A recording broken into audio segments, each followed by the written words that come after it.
Hello everyone and welcome back to the shed. This is going to be a rather short video.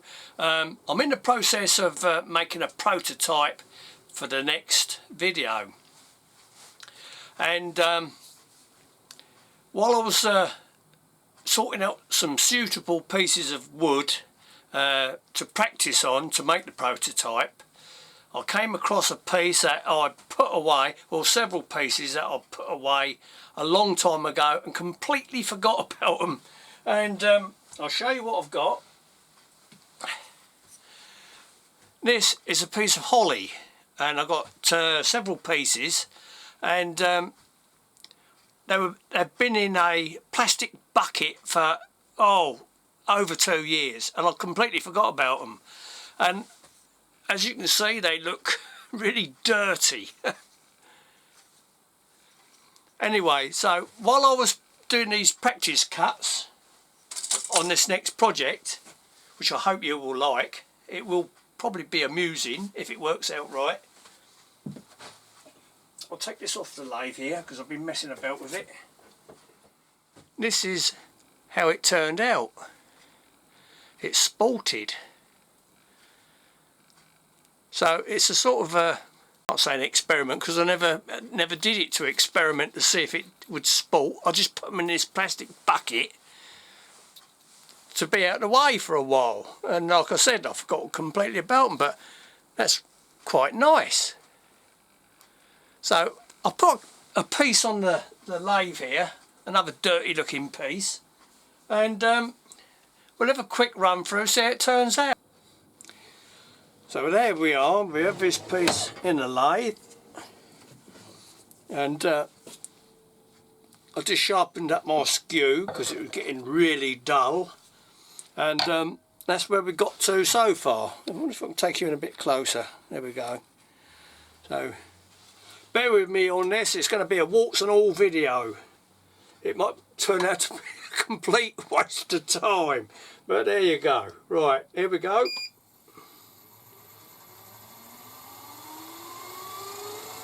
Got the lathe running at about 1400, and we'll just take a few peels off here, see what it's like.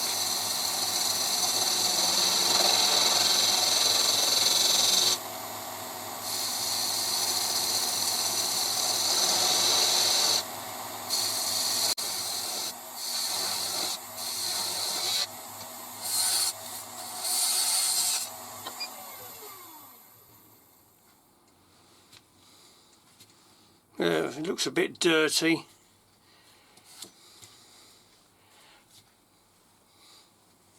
But you can see the spalting coming through. I'll go up a little bit further, and we'll see what that's like, and then I'll put another piece on, because if this doesn't work out at all and it's not spalted very nice, it can go on the fire, keep old bran warm.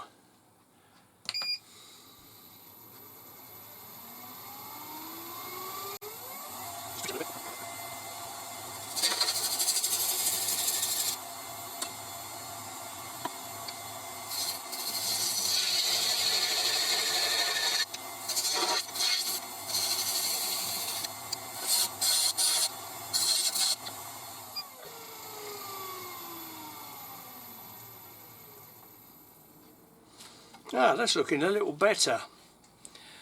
Yeah, not too bad. I'll tell you what I did though, before I started any turning, just in case there's any nasty spores in there, I gave it a good wipe down with some white spirit. Okay, it's not the best spalting in the world. Let's put a little bit of white spirit on there and see what it looks like.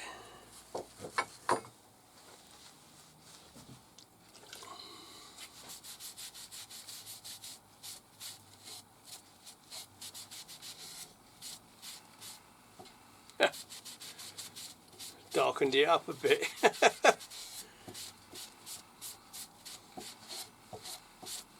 Thought it might bring out a little bit more colour. As it's gone in deeper, well, I've cut in there a bit deeper, it doesn't look too bad. Alright, let's take that bit off, and I'll try a bit of, what have I got handy here? I've got some tung oil, I'll give it a go. I've got some linseed oil somewhere, but I can't remember where I put it. It'll turn up.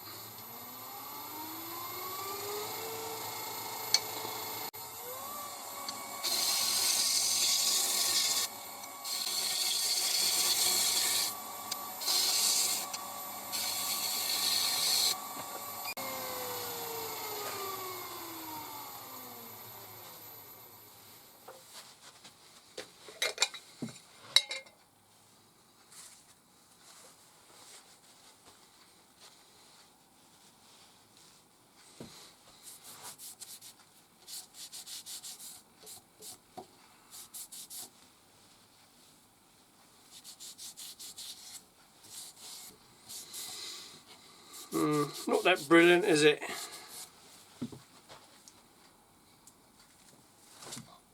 Right, let's take a bit more off.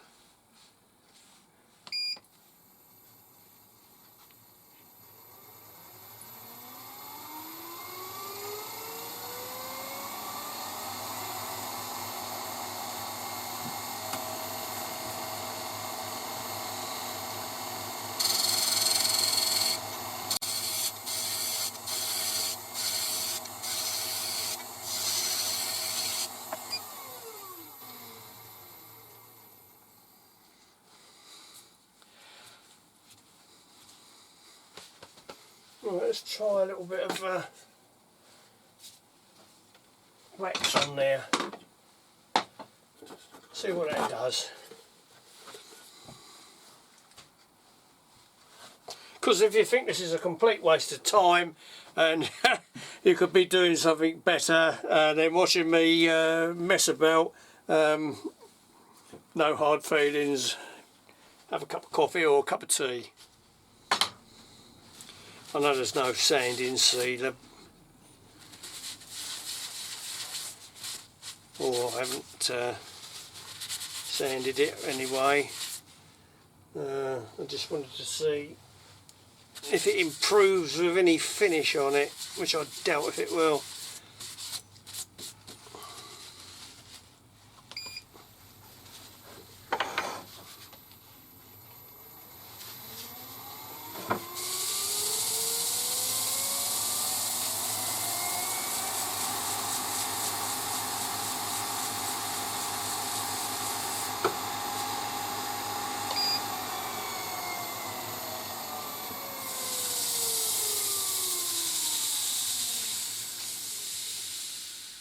I don't think that's made a lot of difference either. Okay, we'll try a different piece of wood. Maybe this would work.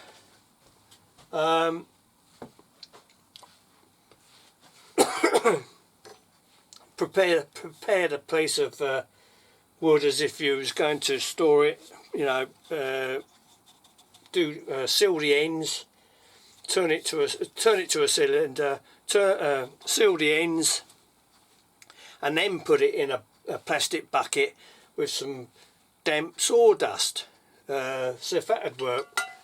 There was no sawdust at all in that bucket. It was just put in there, as I said, to be out of the way for a few minutes while I was doing something, and then I completely forgot about them. But there we go.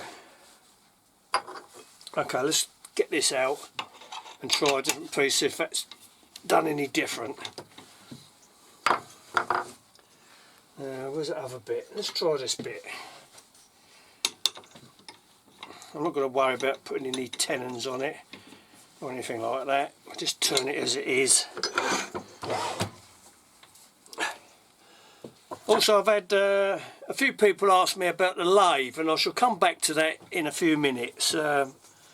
Another quick look at the lathe, and to answer a question that was put to me by Bernard. Sorry Bernard, I'm not sure how to pronounce your second name.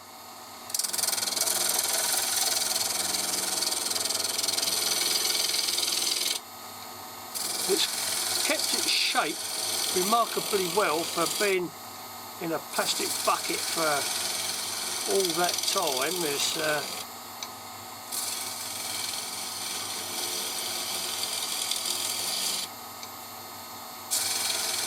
Now this looks a lot better, it's a lot lighter. Ooh, now that's looking something different.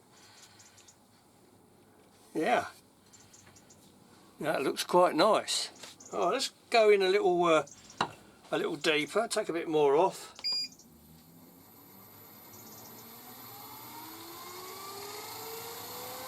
So those of you went off sloped off to have a cup of coffee because you're getting fed out of it, come back, come back.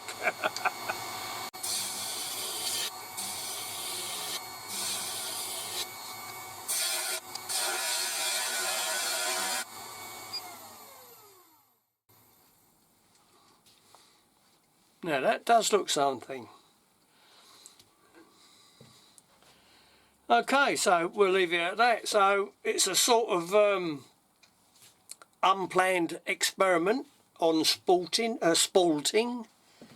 So it's probably well worth a try. So if you want to, I'm going to try another experiment next year, early next year, in the after Christmas perhaps, because I've got a hawthorn to take down, a cherry to take down, and an old apple tree to take down on my allotment. And I should put some of these little logs, I should treat them, do the ends, seal the ends up, and this time I should put them in plastic buckets along with the shavings, and then just shut it up and leave it for a year and see what happens. So there we are. Okay, so that's been done. I hope you found this interesting. Okay, so let's have a quick talk about the lathe.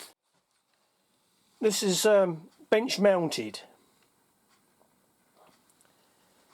and if you want it bench mounted, you've got to bear in mind that it will need, you will need to purchase some of these feet that go on the lathe, bench feet, and you've got to take into consideration how high your bench is. And I was lucky when I built this bench, it worked out just right. Once I got the feet on it, it's brought it up to the height that I can work safely and comfortably at. So the bench feet, get out of the way, the bench feet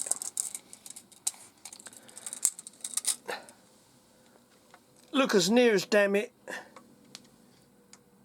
60 centimetres. Just a tad or so under. So you'd have to work out your bench height and then add that 60 mil or 60 centimetres on top. I think I've got that right. I'm used to feet and inches really, but I'm old fashioned, but there you go. Yeah, just take into consideration the height of the feet and your height of your workbench, and build it and fit it accordingly. Okay, so I hope that is helpful, Bernard. Also, you need to get some nuts and bolts. I can't remember. Has it got the size on them?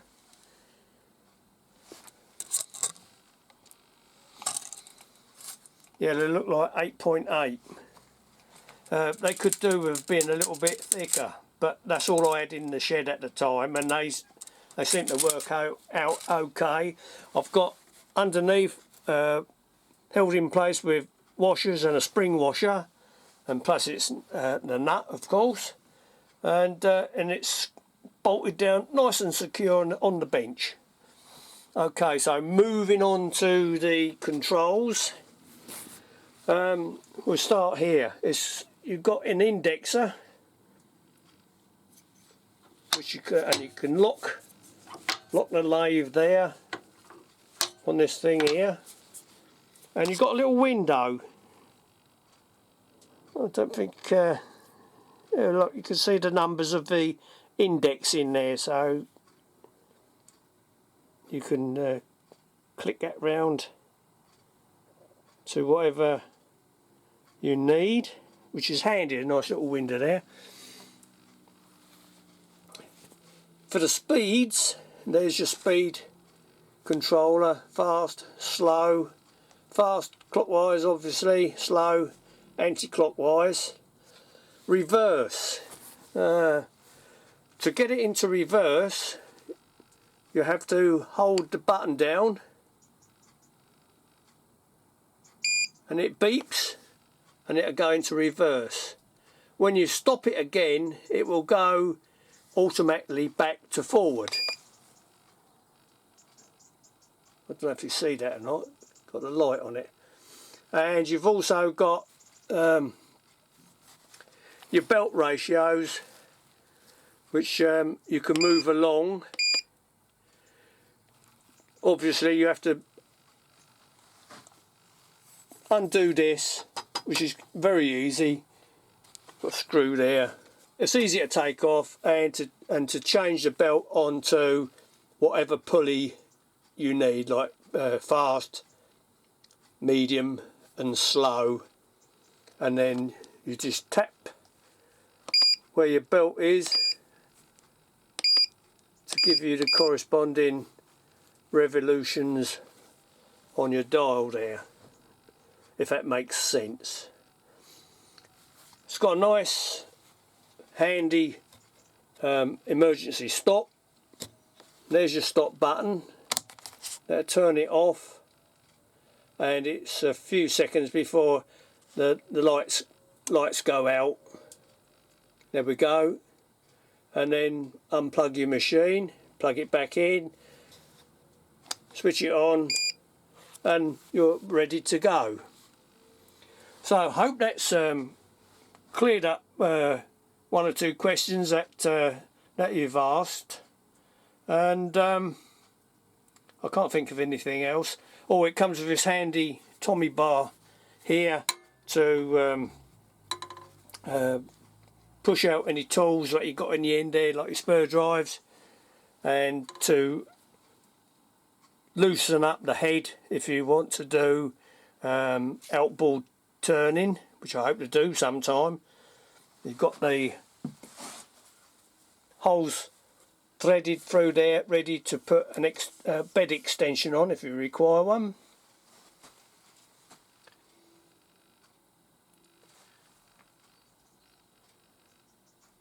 So I hope that's, like I said, I hope that's cleared up a few questions that you've asked me. It's all made sense to you, and I hope to see you very soon after I've finished the prototype that I'm working on, and we'll see you in, well, I can't say when, but as soon as possible. So thank you very much for watching and for being patient. see how this sporting turned out,